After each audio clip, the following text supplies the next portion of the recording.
afternoon from Mick from me from Castle Goring. We will start off today with two very serious matters, briefly. Then we will plunge in to the rather more frivolous and entertaining stuff that I think interests many people. So the very first thing is, I would like to congratulate David Perry, the black cab driver, for his wonderfully quick thinking, and adding my voice to those of many, starting with the Prime Minister, because he showed a degree of presence of mind that was truly astonishing, and bravery, and I think he should be awarded a medal for bravery. To those of you in America who don't know what I'm speaking about, on Sunday, just before 11 o'clock, at the Liverpool Women's Hospital, because the roads had been blocked off, a cab driver delivered a passenger to the Liverpool Women's Hospital. He was going, I think, to the cathedral, but the roads were blocked off, so he asked to go to the Liverpool Women's Hospital instead. The cab driver realised he was going to detonate a bomb, and he locked him in the cab. And you can see from the explosion that the bomb exploded, but incredibly it killed the perpetrator, but not the cab driver, because evidently the bomb seems to have not exploded properly, who fled from the vehicle and has survived, very badly bruised and in not the greatest shape, but still in relatively good shape considering what he went through. But can you imagine? He realised, and he must have thought he was going to die, but he did the brave thing. He locked him in the cab, endangering his life as well, but preserving the lives of many others. The other that I would like to bring to everyone's attention concerns some friends of mine who, and this is a really sad story. His name is Lord Monson. He and his ex-wife Hilary have been great friends of mine for decades. In fact, I am the person who hosted Hilary's going away party in, I think it was early 1992, when she was returning to Kenya. She is a Kenyan, a white Kenyan, which makes a difference, as you will find out in a few seconds. She went back to Africa when the marriage came to an end. They have remained on cordial terms. They had two beautiful children. Their son Alexander, tall, gorgeous looking, absolutely beautiful looking, talented boy, age 28, in Kenya, is picked up by the police. Now, the Kenyan police are notorious for being corrupt, and they have a wheeze going, especially with whites. So I hate to say, but there is a racist element as well as a racial element to this story. They pick up people who they regard as prosperous, and in a culture like that, white usually equals greater prosperity than, or suggests greater prosperity than the average native black African. They arrest them.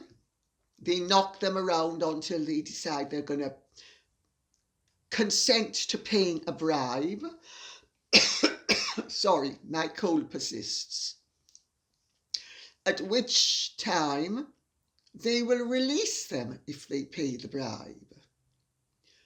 Well, 28-year-old Alexander Monson, beautiful, talented, everything to live for, and regards himself as just having as much right to live in Kenya as the 4 policemen who picked him up, because his mother is as much a Kenyan as they are, refuses to pay the bribe. What do? They don't beat him to within an inch of his life. They beat him to death. When they realize that they have beaten him and he's going to die, they cart him off to the hospital. Hillary is informed. She has to say goodbye to her son, who is shackled to the bed, as if he could possibly be doing anything untoward. You can't escape when you're unconscious, but it was just yet another low blow to issue, so that everybody would remember who's in power. The abuse of power is what gets one in a situation like this. He dies. Nicholas decided this is ludicrous. Oh, and that they blamed drugs. He died from drugs. Well, he didn't. He was beaten to death. And Nicholas agitated for 10 years. Nearly 10 years, 9 years. To make sure that justice would be done. It is virtually unheard of for the police to be tried in Kenya, although everybody knows that many of them are as straight as a corkscrew and as honourable as crooks.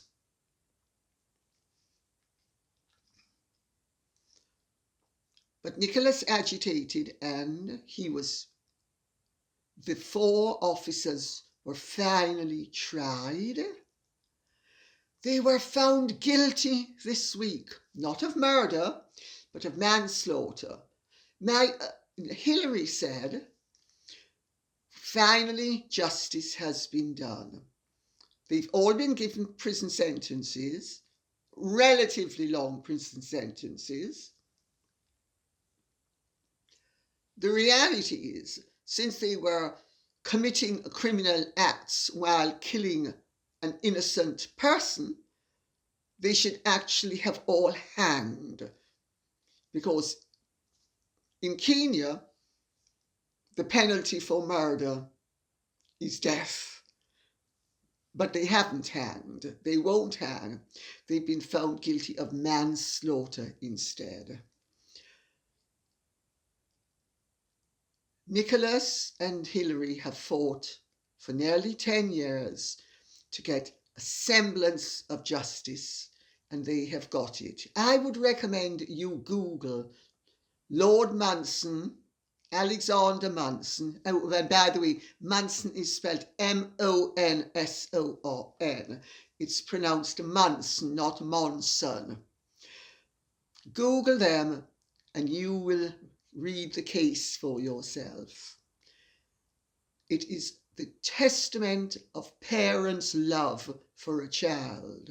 And the tragedy is, he was their only son and the only valuable heir to an ancient barony.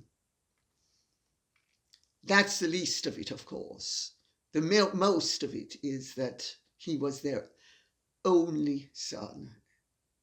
Tragedy. But they have got a semblance of justice. And I just wanted to bring it to your attention, because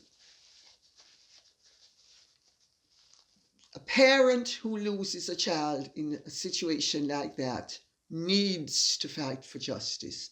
And I have witnessed over the years the price Nicholas has paid.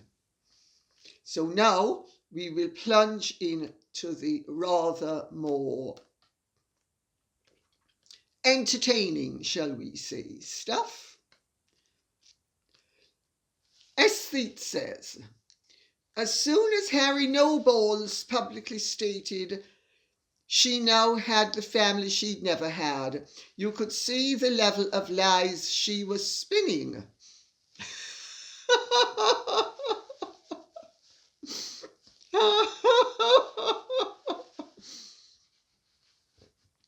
Well, it has to be said that's what perked up the heirs of the Markle family, because they thought, hang on a second, we've had a close and loving family. Meghan's been supported all her life. Meghan's never been excluded. Meghan's been surrounded by love all her life. What's this nonsense about she never had a family? But of course we can see how sincere the whole thing was, because Meghan didn't want the family that she found to replace the family she never had either. Shows to what extent the creature has family values. Bobby Sue says, Lady Colin Campbell, question, then 5 stars. I'm not sure what the 5 stars mean. I have to tell you, I'm very technologically ignorant, and I don't really know all of these symbols, but I would imagine 5 stars means something bright. Samantha Markle wants to sue MEGHAN for lying in funding freedom, that Samantha Markle ever lost custody of her kids. What are your thoughts on this, Lady C? Hugs to Mickey. Mickey, come and get hugs. Come on. Say hello. Get hugs. Get hugs. Bobby Sue sends hugs for you. I would encourage her to sue. I would encourage that when you live by the sword, you should be made to die from the sword. I would encourage Samantha Markle to sue. There can be little doubt that it was malicious in America to successfully sue for defamation. It's not enough to prove defamation. You have to prove malice. I find it very difficult to believe that any court in America would actually buy the lie that Meghan Markle was anything but maliciously motivated where her sister was concerned, and the destruction of her sister's reputation.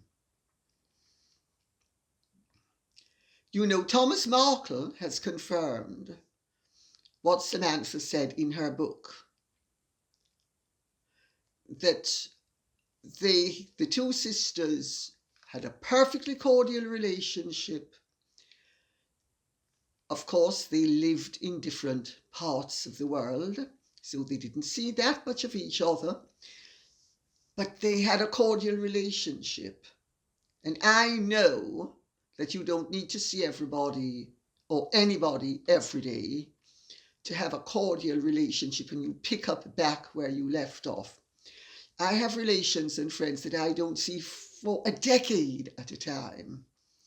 But if I need them or they need me, we pick up the phone and we're right there. That's what true friendship and true relationships are all about. Samantha thought she had that with Meghan. Meghan iced her. She phoned up Meghan to congratulate Meghan on having acquired a prince. And what did Meghan do? She hung up the phone on her and blocked her calls. So commendable. so feeling, so wonderful, so family orientated, so compassionate. One act of compassion at a time after another, because I'm a wonderful person. Carolyn Jackson says, Lady C, what do you think about Samantha Markle now suing Smeghan after the revelations from Knopf? Love your videos. Thank you for making them. As I just said, I think she should sue. I think she should sue, and I hope she does sue. Meghan Markle needs to be held to account for her conduct.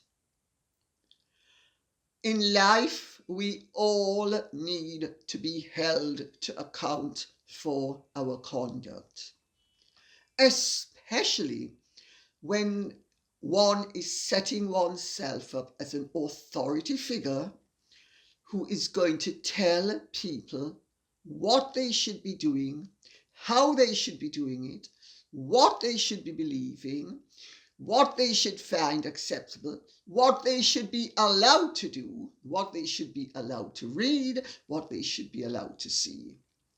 Meghan Markle needs to have the wind taken out of her sails. She needs to mix the metaphors, have her wings clipped. She needs to be stopped. And anything that will help to stop her, I would encourage. She is, in my view, dangerous and malignant. And I make no apology for saying it. And if she thinks that I am defaming her, please issue proceedings against me, and I will defend them in a court of law. Anne Roger says, she forgot to tell the court that she gave information to Scooby to write the book, but remembered why she did it. Amazing. Isn't it amazing? Oh, I forgot the fact, but I remember the motivation. The tangled web we weave when we practice to deceive. I have to tell you, the more information that comes out is the more that I'm coming to the conclusion that for all her activity and all the snappings in the brain, there's not a very great deal of intelligence there. A great deal of activity, but not intelligence.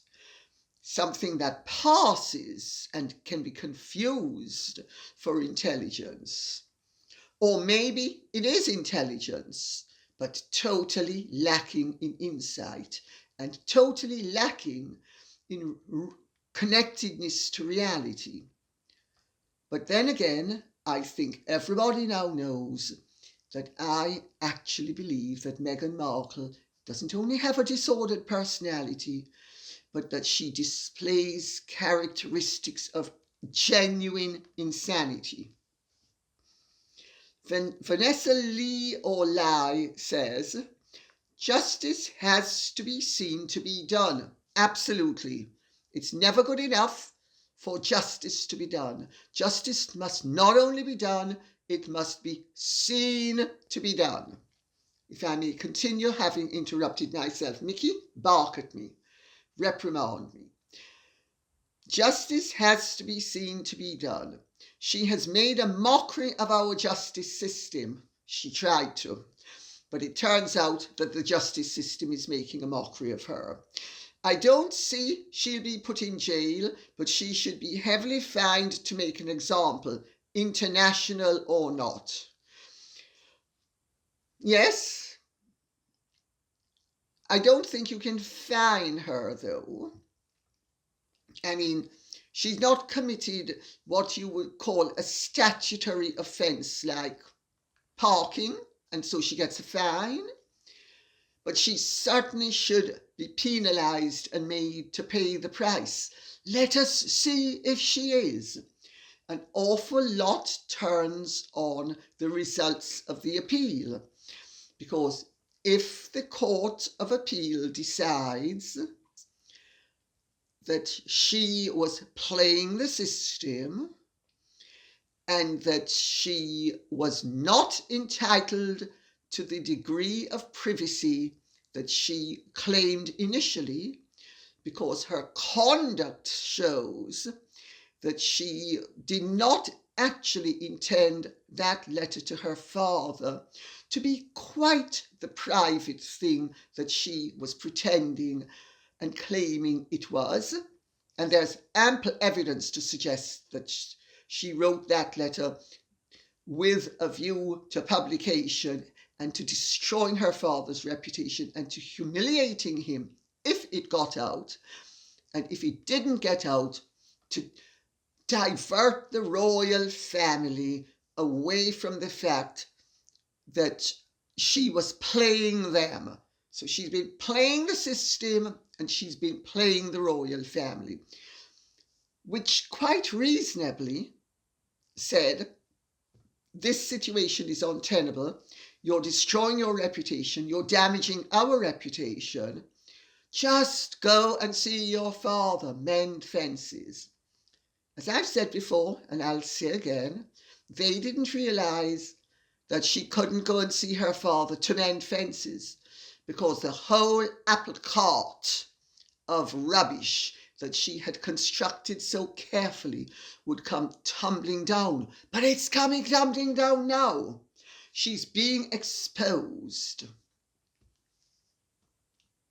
Let us see what happens. I personally don't think she's going to suffer any consequences in terms of penalties from the court. If there is such a thing as justice, and one sometimes has to question whether there always is, if the court finds, as they ought to in my not so humble view, that she wrote that letter not for it to be private, but in not only contemplation of possible exposure, but actually to manipulate the system to her advantage and the detriment of her father. They're not going to go into the fact that it's also to the detriment of the royal family, because that's not a part of the case, although that is a part of the reality. If they find in her favour, that's the end of it. She's got away with it scot-free. Except she really hasn't, has she? Because everybody now knows what her game plan was. And anybody with 2 grains of sense in their head and any discernment whatsoever now knows that Meghan Markle makes Goneril and Regan look like Pollyanna and Shirley Temple on a Sunday morning tripping through the park. Jackie Wright says, question for Lady C. In British courts, are you allowed to just apologise for lying? Harry's wife says, sorry, I forgot. Are the British courts just allowed to accept this? Is lying to the court in the British legal system just forgiven and not punished? Jackie Wright, presumably you are American, or certainly foreign, to have asked the question. First of all, there are English courts and Welsh courts, and there are Scottish courts, then there are Irish courts. We actually have 3 separate legal systems in this country. Oh dear. Oh dear. Hopefully Mickey will stop barking. People say that she barks at Mary Shelley's ghost. 1 second. Mickey, stop it and come here right now and come back. Thank you very much. Mickey has come back to join us. I have remonstrated with her for barking at what several people say is Mary Shelley's ghost. I don't think it is. I think it's owls in the garden. But there we go. We're 3 floors up, but the trees are even taller than the buildings. So there we go. To pick up back the thread, sadly, there's a great deal of tolerance of dishonesty in the British court system, because the jails would be full if there wasn't, because virtually everybody lies nowadays. And also, it is expected that the guilty will lie. I mean, it's no secret all over the world that the jails are full of innocent people, and nobody ever was guilty of anything, even if they're caught in the act. Well, it's a degree of acceptance in this country, at any rate, that people will play the system and defend themselves, quote unquote, with a lie. But what Meghan has done, which is even worse than defending yourself with a lie, is she has prosecuted a case with a series of sleights of hand. My own view is that the authorities should look very carefully and make an example of her. But they're not going to. They're not going to, because she is a member of the royal family. She is perceived as a member of the establishment, even though she is a pariah. And they're not going to want to drag her through the courts, because it will sully the royal family and the nation. So Meghan is going to get a free pass. And that's, oh dear, Mickey, yes, you should. Mimi says, Meghan's lies about being poor are disgusting. If you are poor, you don't have money to go out for a salad after dance lessons. Salad would be a luxury for many who have no money for food. She needs to get a grip. May I also say, you're absolutely right, and to embellish your point, I don't recall that poor people would have the money to go to dance classes. I seem to recall that dance classes and other extracurricular activities are charged for, unless in California they're not. I don't know very much about the California system, but since her father was paying for everything, notwithstanding the fact, of course, that she was working long before she was allowed to work, and she worked herself through school and university. Putting that bit of fiction aside, I would imagine that her father was paying for the dance classes as well. J.H. says, Dear Lady C, I feel the same as you. It makes me want to spit. Do you think it will go to trial? Having watched the High Court appeal, I got the impression that will be the outcome. Sincerely hope so. Fingers crossed. Well, I really have to say, I honestly don't know what the outcome is going to be. I know what I think the outcome should be. I think on the legal issue, the Mail on Sunday is on very slippery ground where copyright is concerned, but where privacy is concerned, Meghan rarely is in the bowels of hell, unless, of course, this 1, 2, or 3 of the appeal court judges decide that she should be let off the hook for whatever reason, and we will have to wait for their reason if they decide to let her off the hook. I'm sure they'll come up with plausible reasons.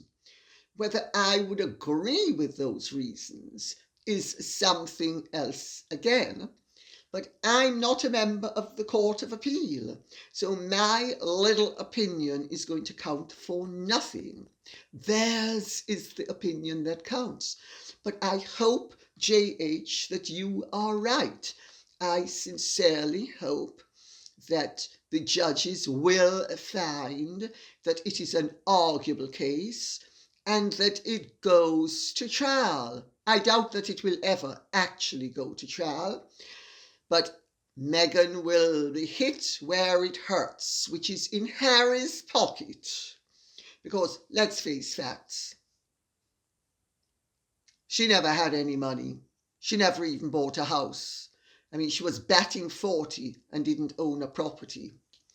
That's not exactly prosperity, even though she wanted everybody to believe she had millions. I'm not saying that she wasn't earning nice money, because she was.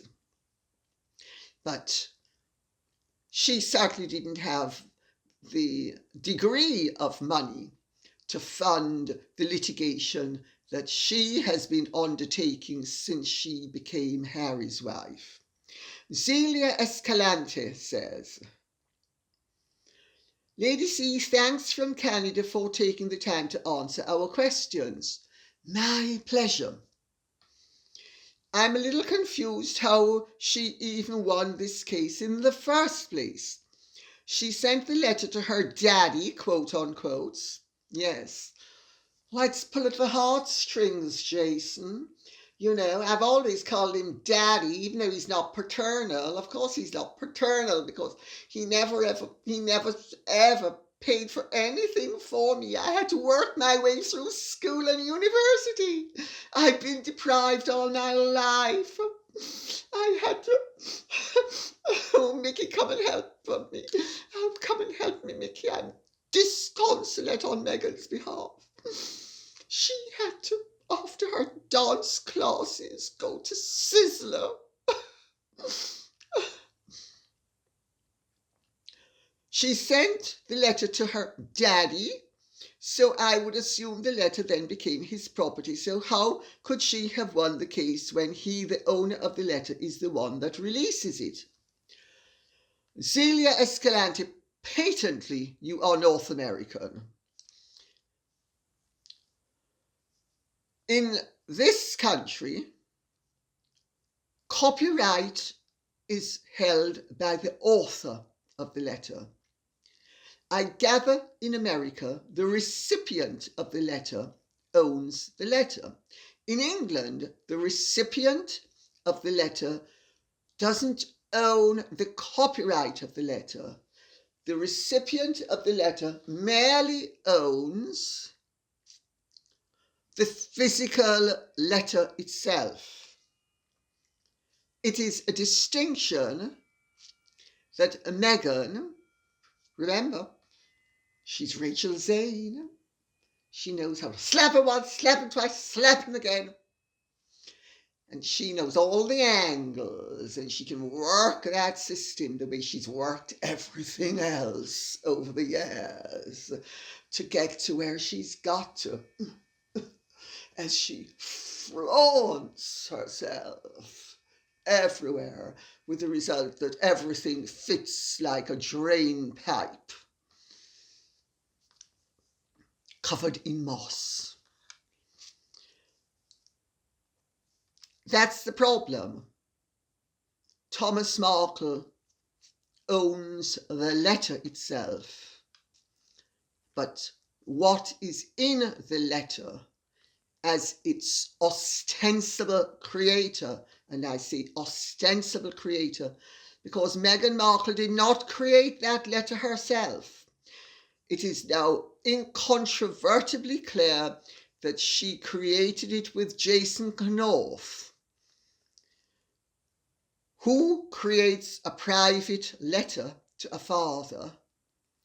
Who claims that she is going to try to mend fences with her father and sends him a wealth of filth, because that's what she has done, which will ensure that there is never a reconciliation, and does it in such a way with that phony writing, calligraphy my posterior. That's not calligraphy. That is the graphology of pretentiousness, of affectation. Any graphologist seeing that letter will tell you Meghan Markle is as artificial as her teeth, her nose, her hair, and all the other bits and pieces that are, shall we say, benefits of science and of the beauty industry.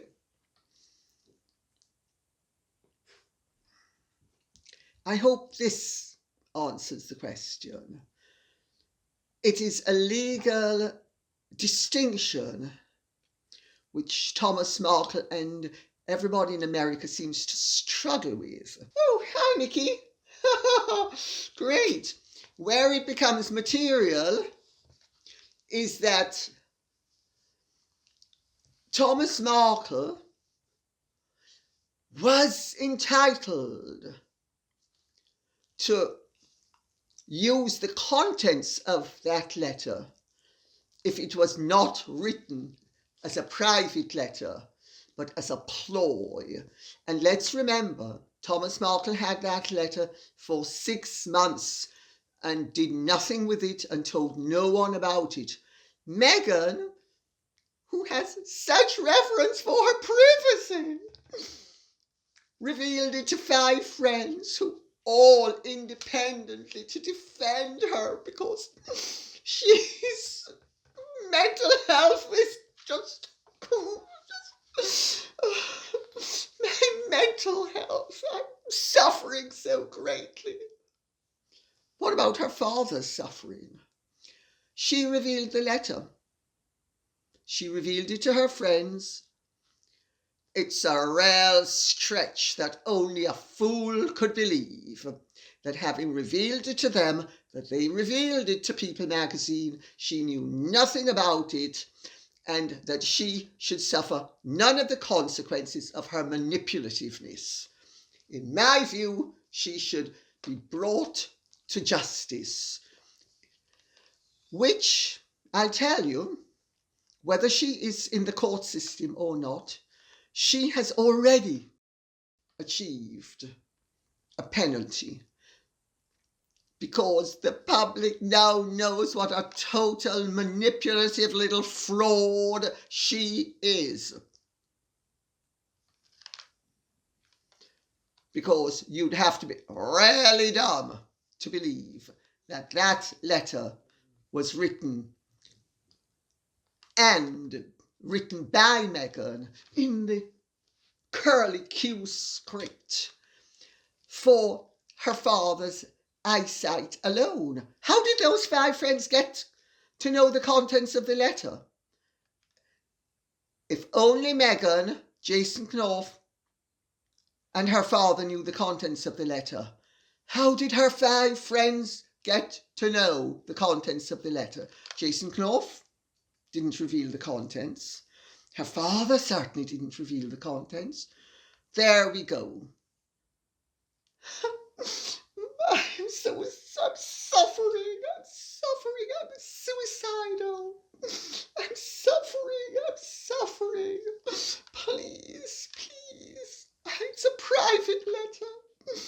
Just reveal it to People magazine. But you're not to tell me. You're just to defend me. And this cock and bull story is being bought by judges in this country. I should sincerely hope not. Now that it is apparent from Meghan's conduct following the Oprah interview that she is as straight as a corkscrew and as honourable as Judas Iscariot as he was counting the 30 pieces of silver.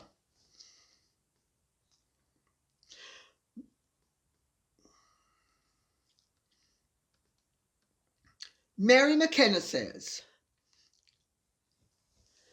"Dearest Lady C, I would be very grateful for your opinion.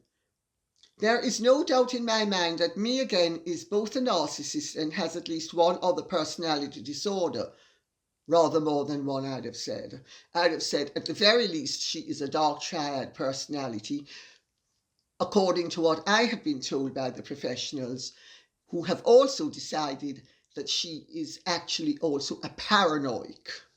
However, what I have learned, that does not mean that she does not have some measure of free will in how she behaves.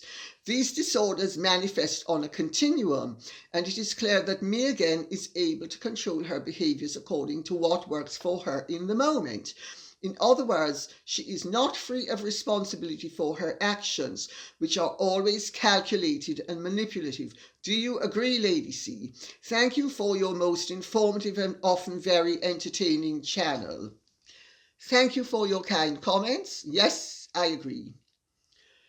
Meghan Markle clearly is one of the most devious, manipulative, and, in my view, malignant narcissists that it has ever been my displeasure to have to witness.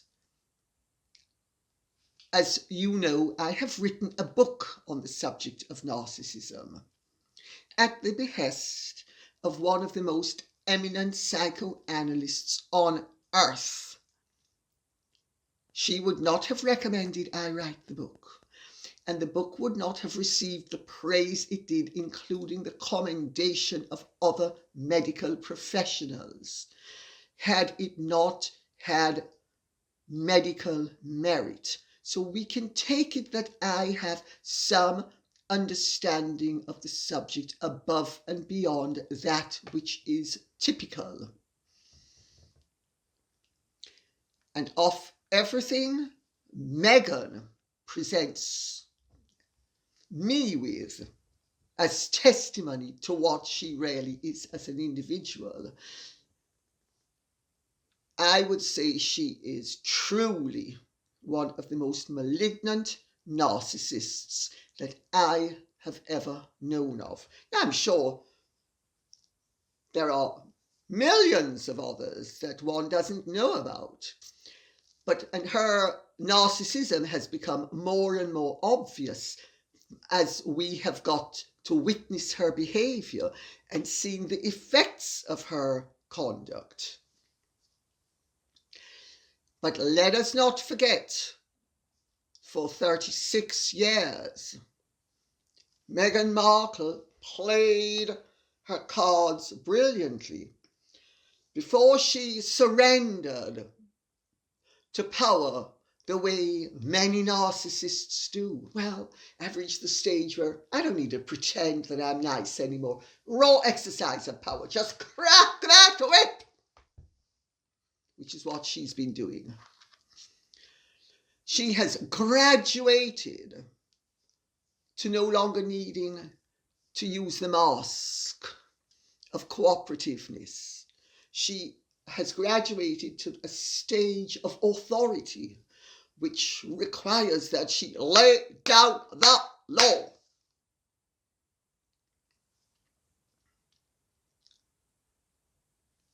Fascinating. However,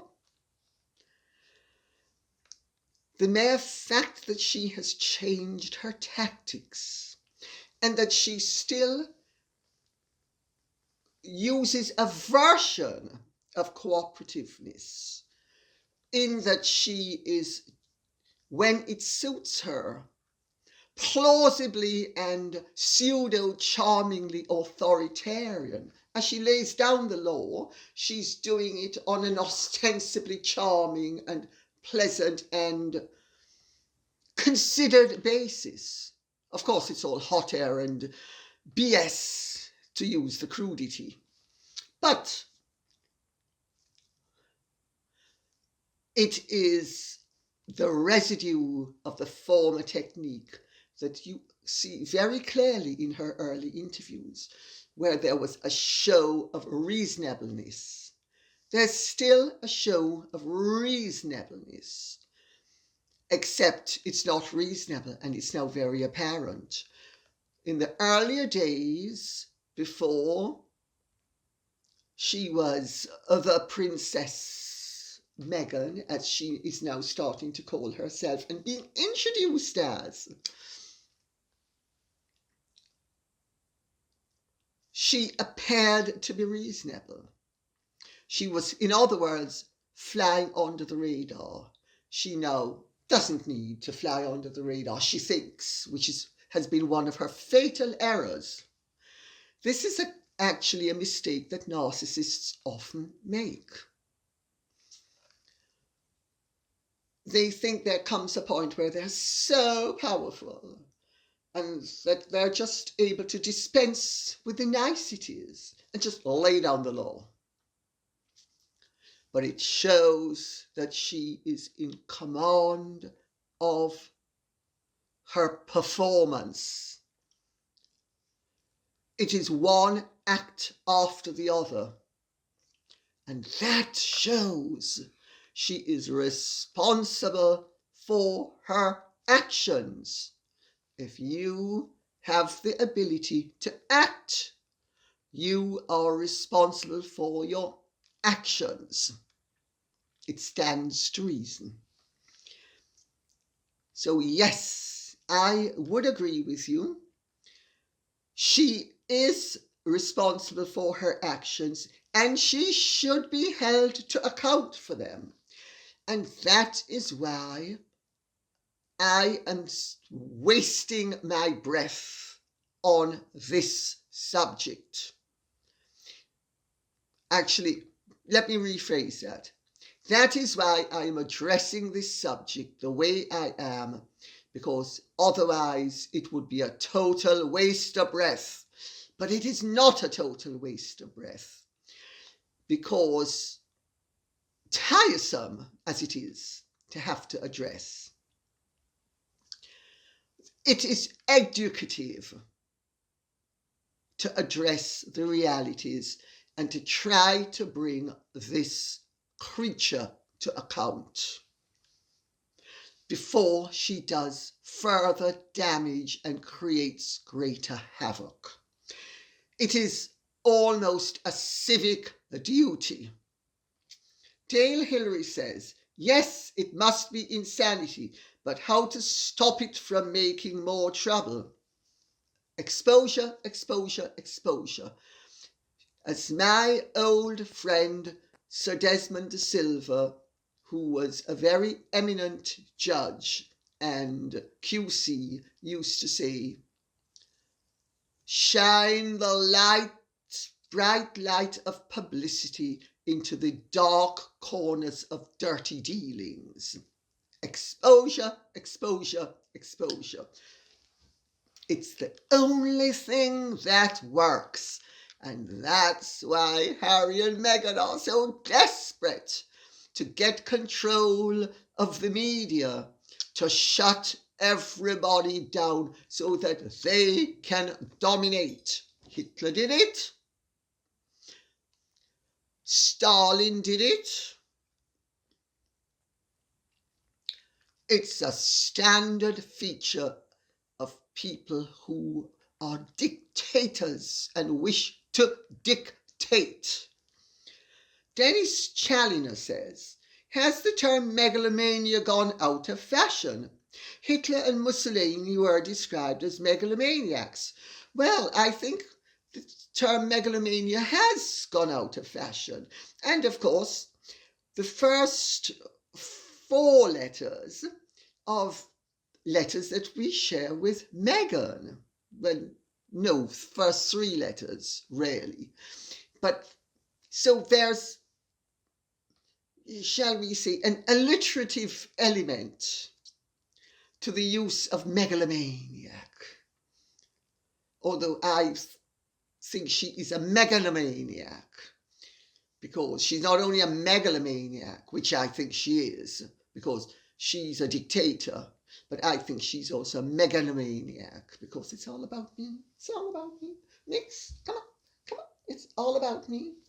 Yes, it is. Let's go get Mr. DeMille to get me to have yet another close-up.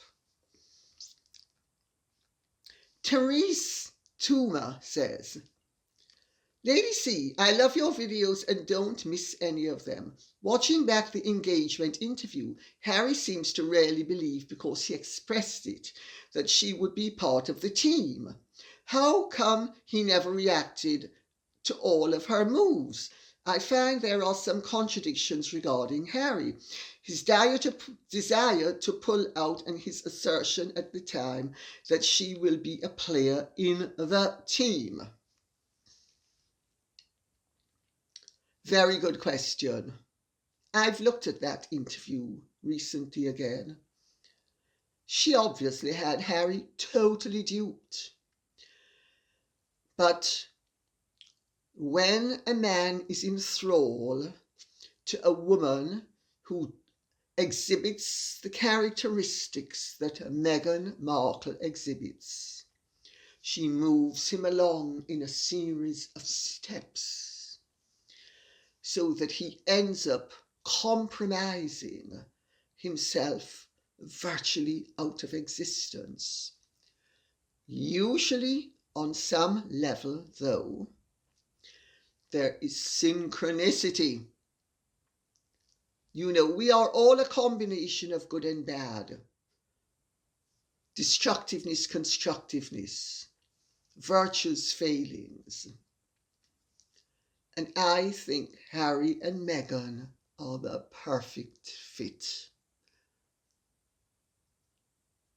I think he's going to be perfectly happy to continue betraying everything he used to represent, as long as he is getting the rewards with her, from her, and providing them to her. And that's very important, because he's also providing rewards to her. So he's big and powerful, this little pussycat of a mouse. If there is such a thing. There isn't. But you know what I mean. So Mr. Little Mousy is feeling that he's the big, strong man, as she's playing the little woman while she's been the dominatrix. But he thinks he's in control. Really interesting. I've seen it with other people, and it's actually stomach-turningly disgusting.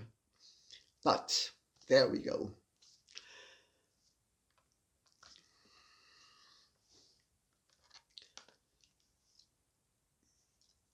I think he gets from her what he wants, and she has enlightened him by his own account. She has educated him. She has freed him. He's no longer trapped. It's really interesting when people swap decency for something else and regard it as liberty. And on that note, I will say thank you very much for listening. I hope this has been of some interest to you. If it has, please like, share, subscribe, press the notification bell, keep the questions coming in. Remember, this can't be done without you. Thank you and God bless.